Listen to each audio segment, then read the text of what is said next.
ready.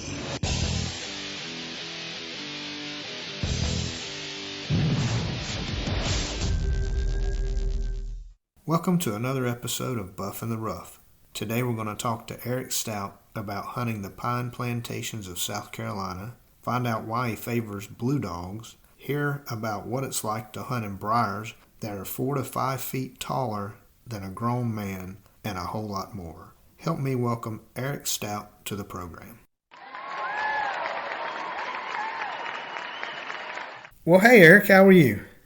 I'm good, Sam. How are you doing? I'm doing just fine. I really appreciate you taking time out to spend a little time with us today talking about these hounds. Erik, for those that maybe don't know you, could you tell us a little bit about yourself and how you got into rabbit hunting? Yeah, sure. So I'm 45 years old. I'm actually born and raised in Blythewood, South Carolina. My father is from Mountain City, Tennessee, which is, I'll get into that later, how I met some guys from up there, and one of the places I really love to run. But anyway, I'm here in South Carolina. I would rather be in Tennessee. But I've been, I guess I started rabbit hunting when I was a kid. My dad took me some with a friend, his friend named Bill Hyatt.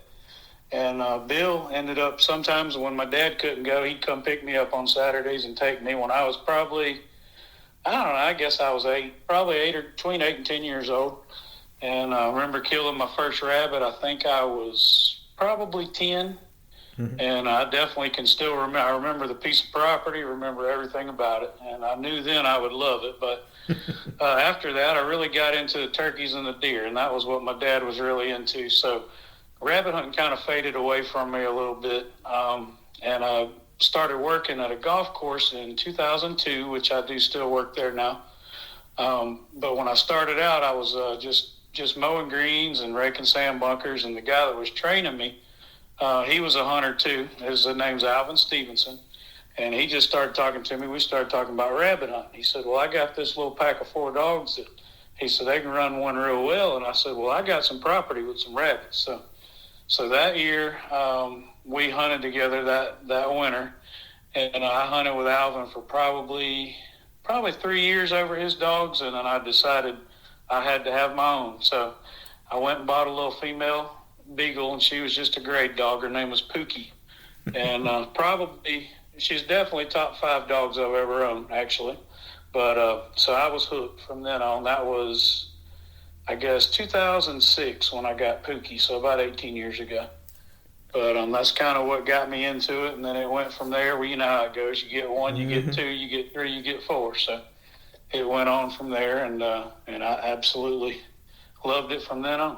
Well, you can't just have one. That's right. You're exactly right. Yes, sir. Well, you mentioned Bill and your dad and Alvin as some of the people that helped you kind of get started, maybe influenced you early on.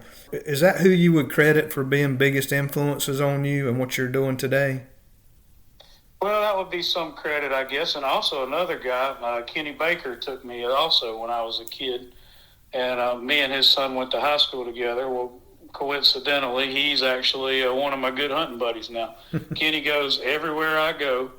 Absolutely every time, never misses a hunt. And it's, if I go to Iowa, I go to Kansas, I go to Virginia, wherever I'm going, Kenny's going. There's no question. I just have to call him, let him know what time we're leaving.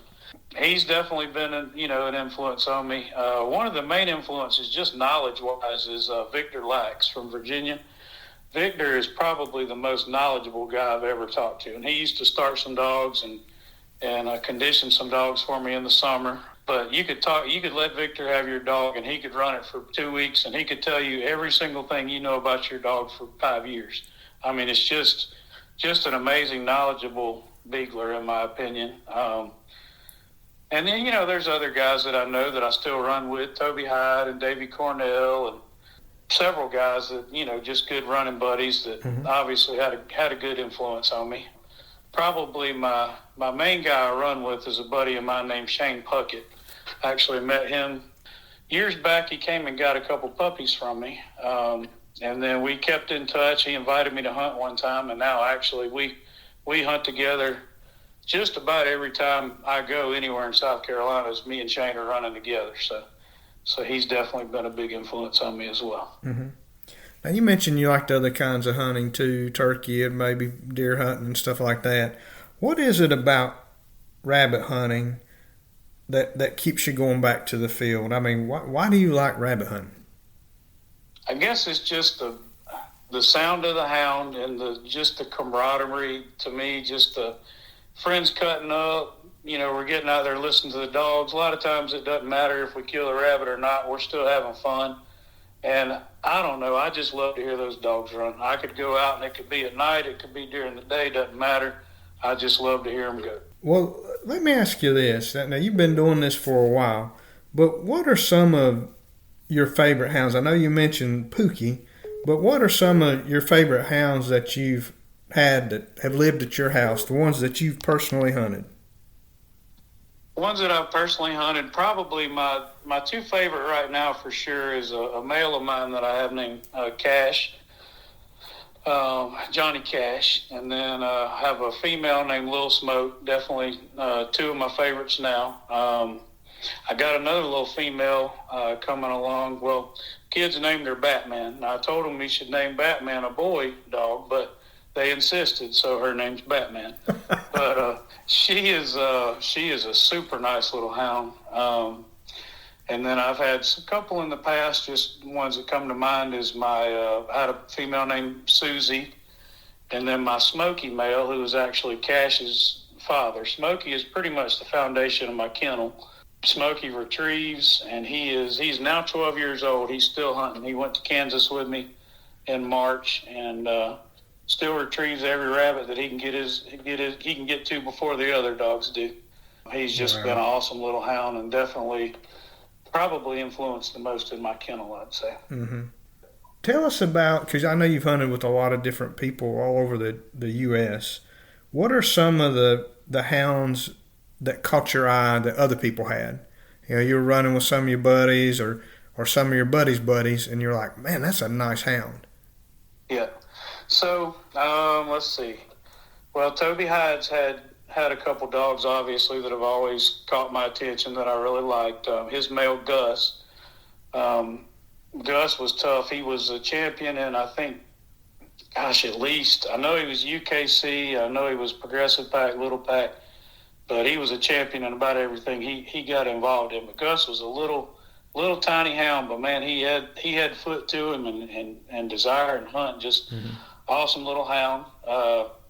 Also, Toby's got a dog now, Rosie, which actually I bred her here. She came out of Cash and my Ruby female, and he just championed her in UKC.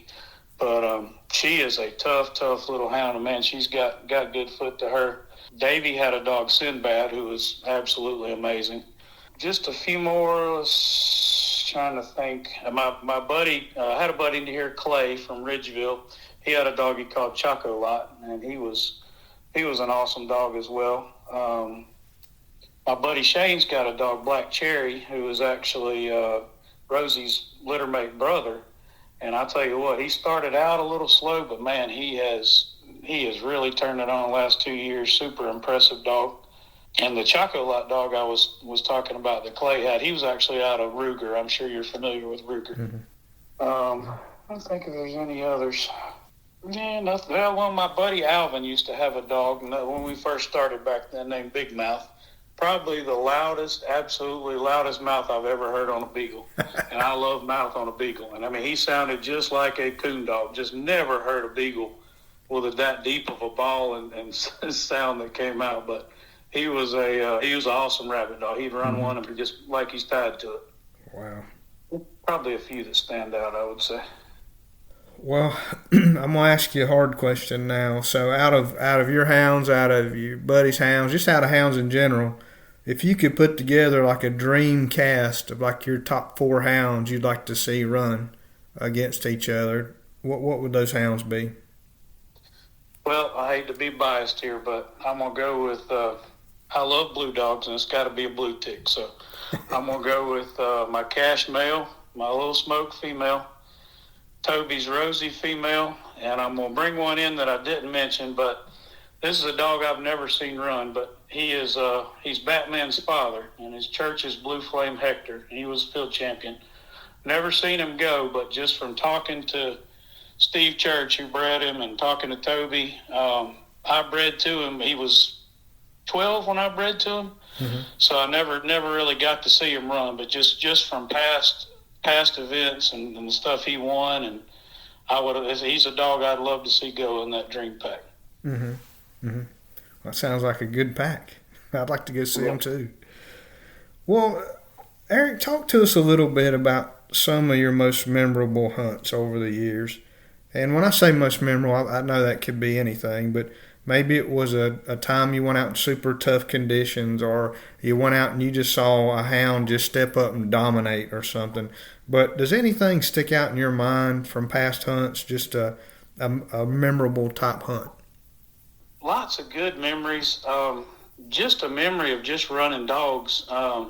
When I went up to Mountain City the first time and ran with Toby and Davey, it meant a lot to me because my family's from Mountain City, Tennessee, and we actually got to see. So there's a bridge right there, and we drove over the bridge, and the bridge was named after my great uncle, who was a World War II hero. That was an awesome time for me, and I do love running those hills. I love running those Christmas tree farms, and just seeing those dogs go and up and down those mountains is just it's beautiful, just beautiful place. That's definitely something that I always remember. Several of our hunts out of state, I had a good buddy of mine, Bobby Givens. He invited me to go hunting years ago. It was in Iowa, and it's the first time I'd ever been out of state hunting besides here in Tennessee.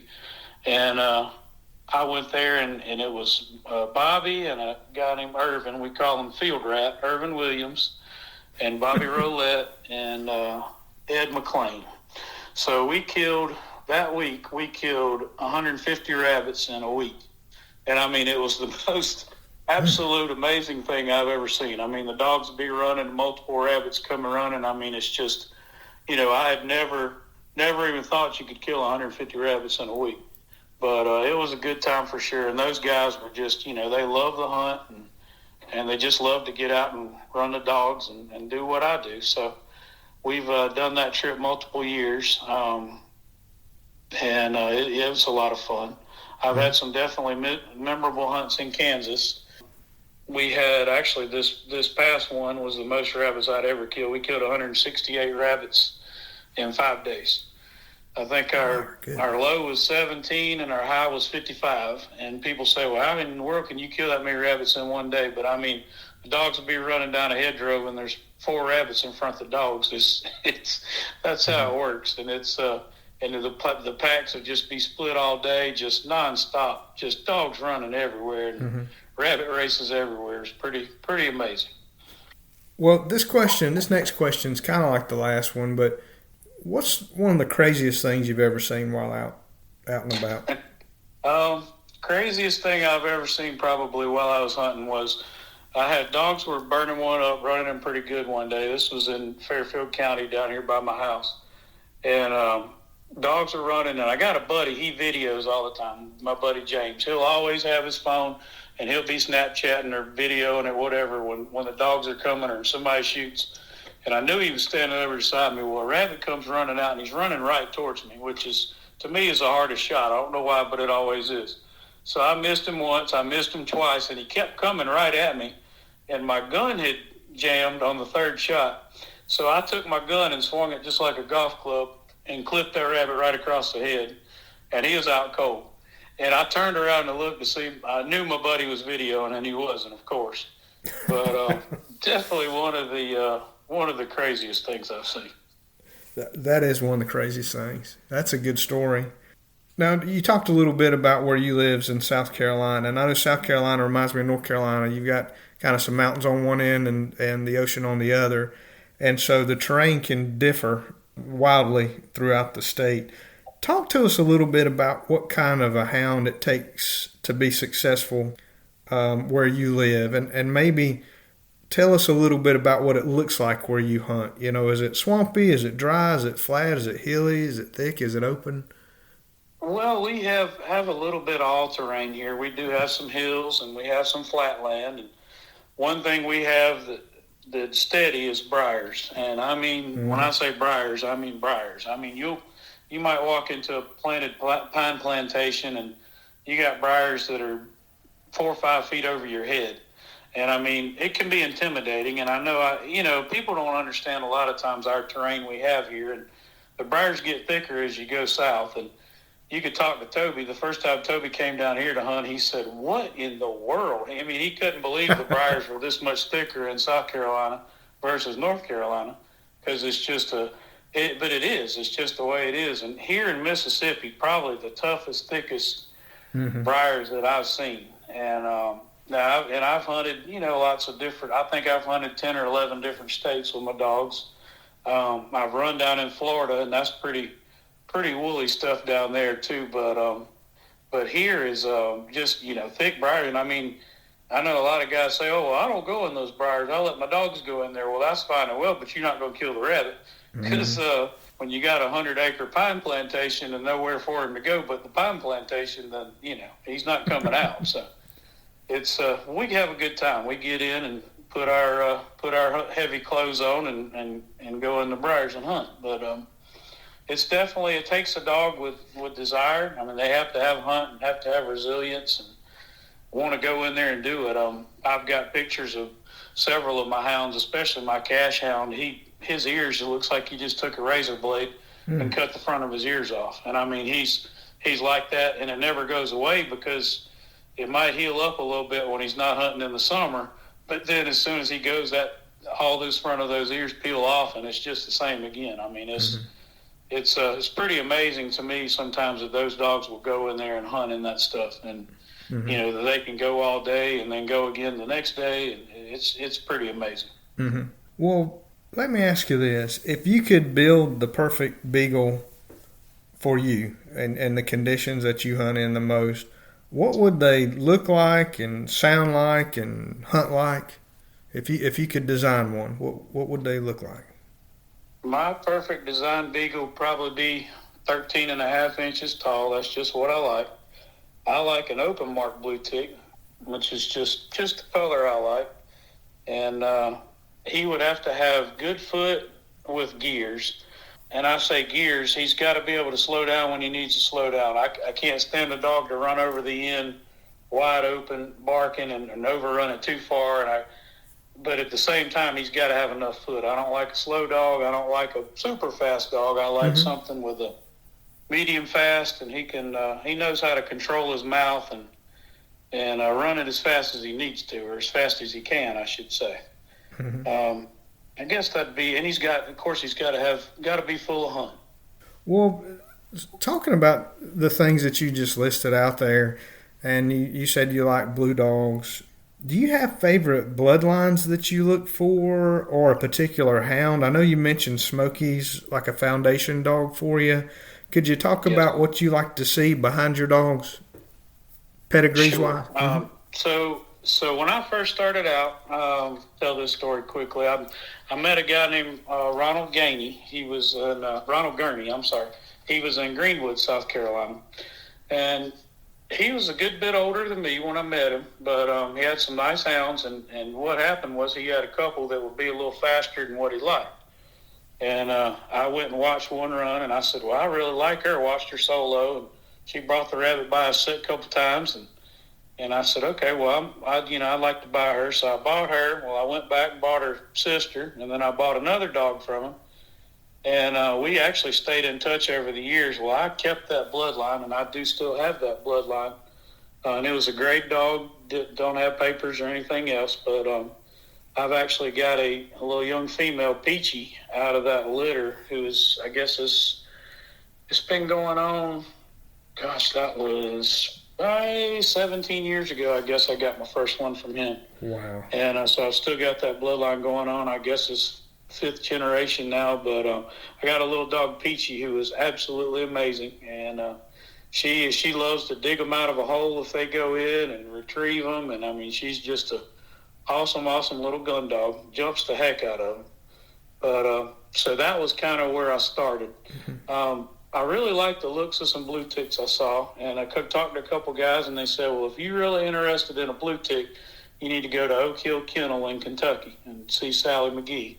So I did. I went and I called Sally, and I got on her waiting list. It was almost 2 years before, that's how long her waiting list was, before she put me on for a male, and that was Smokey. And actually, when I called her, I said, I know this is crazy because I know how your waiting list is. I said, I'd love to get a female as well if you have one.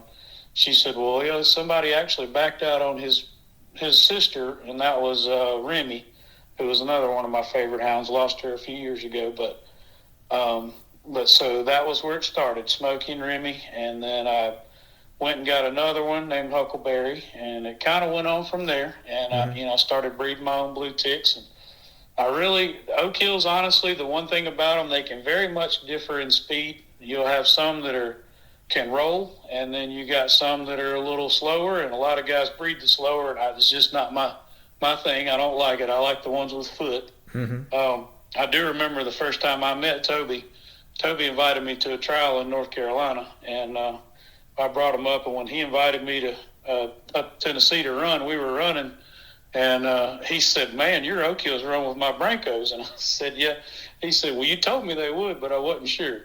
And he called Davey and said, Davey, you got to come watch these blue ticks run. So that's kind of how I met those guys, and we got to talking. But I do, since then, I do have some Branco bred dogs, and I crossed the two, and I love the mix, and I do still keep some of my Oak Hills, but they've got to have the foot for me to keep them and breed them here. But just a few of the other stuff in my Branco hounds, Maravich's Blue Ninja, Turbo, talk about Blue Jasper, just some of the different stuff in the background of my other dogs that I have.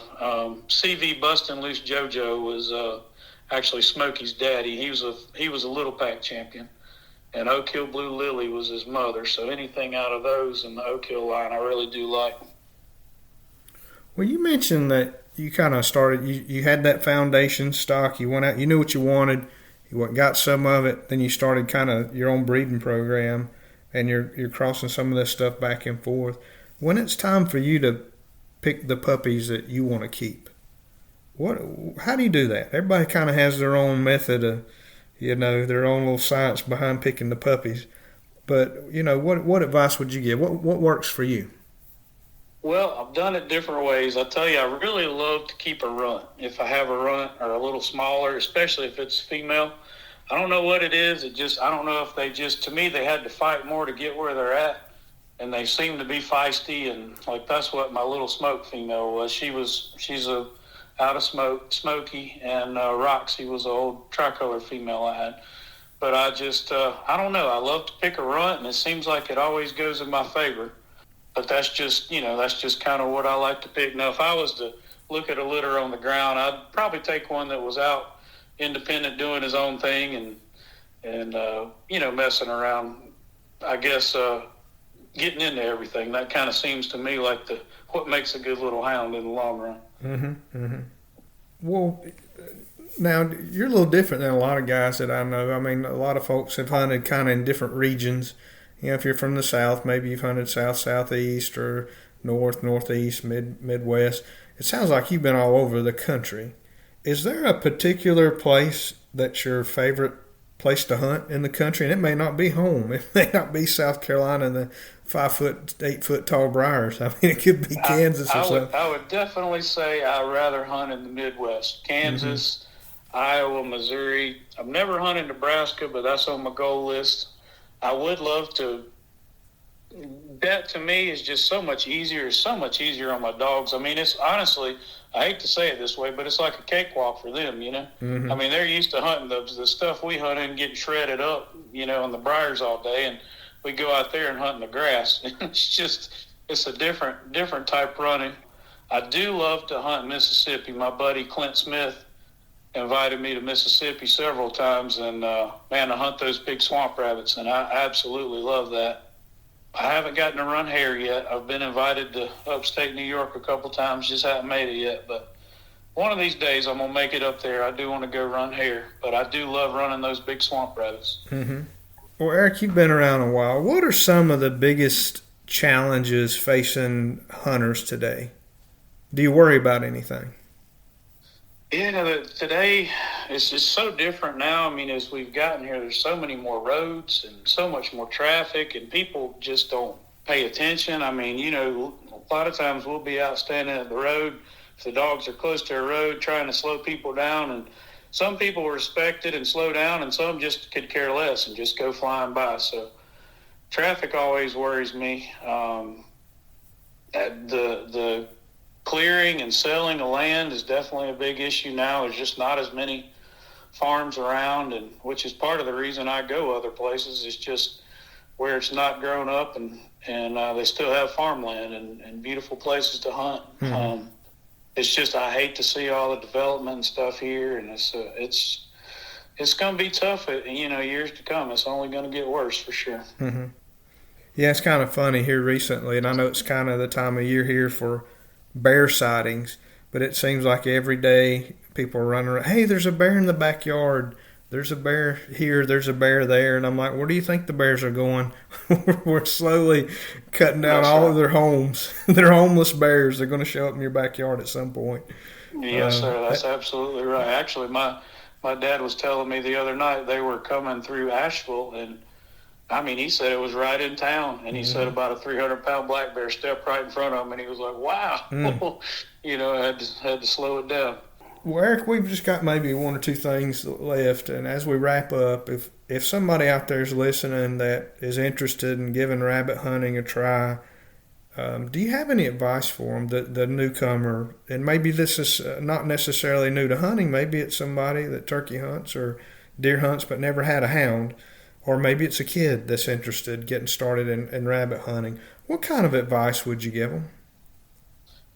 I would say find somebody you can hang on their coattails and go watch them. Go watch their hounds run, and somebody who's interested in getting kids going and go hunting. Most guys like me, we love to take kids hunting, and we had a youth day down here, youth hunt just 2 years ago.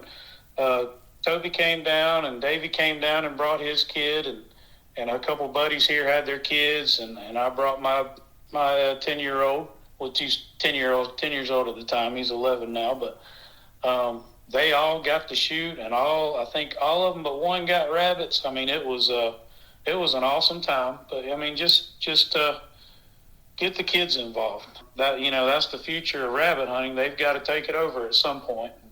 And I've talked to mine, and I told him, I said, we gotta figure all this stuff out so you can take all these hounds over one day. And he said, well, yeah, I think I'd like to do that. So we just you gotta keep the kids in there and let them shoot. It ain't all about us old guys shooting them all the time. That's exactly right. Let those kids get in there and have that excitement. Mm-hmm.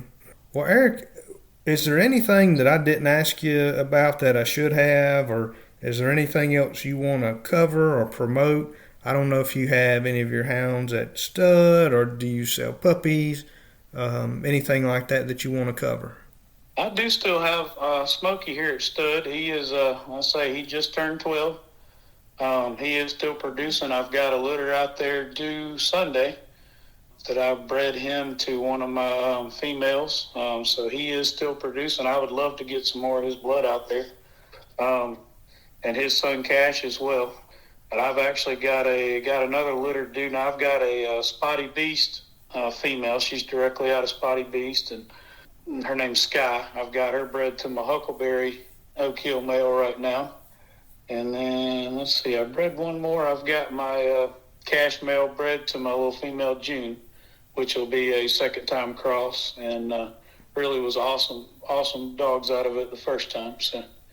So yeah, I got a few litters coming up out there. I hadn't bred much in the last couple of years. This will be the first time I've bred 3 litters in a year in a long time. So. Well, Eric, sounds like you're, number one, going to be really busy with a lot of puppies running around here the next couple of months. Yes, sir. But if people want to find you, how do they find you? Is there a number, or is there you have a Facebook page or something they can track you down? Yeah, I have a Facebook page, and my kennel name is Knockout Stout Kennels, but you can find me as Erik Stout on Facebook. And yeah, that'd be probably the best, easiest way to find me. Very good. Well, again, thank you so much for coming on. This has been very interesting, and I really appreciate you sharing information about how you got into hunting, all your hounds over the years, and kind of the future and what you're up to next. So thank you again, Erik, for being on. Yes, sir. Thank you so much for having me. Thank you for listening to Buff in the Rough, and remember to like and subscribe if you want to be notified when we have new content available. And please send comments and suggestions to buffintherough@gmail.com.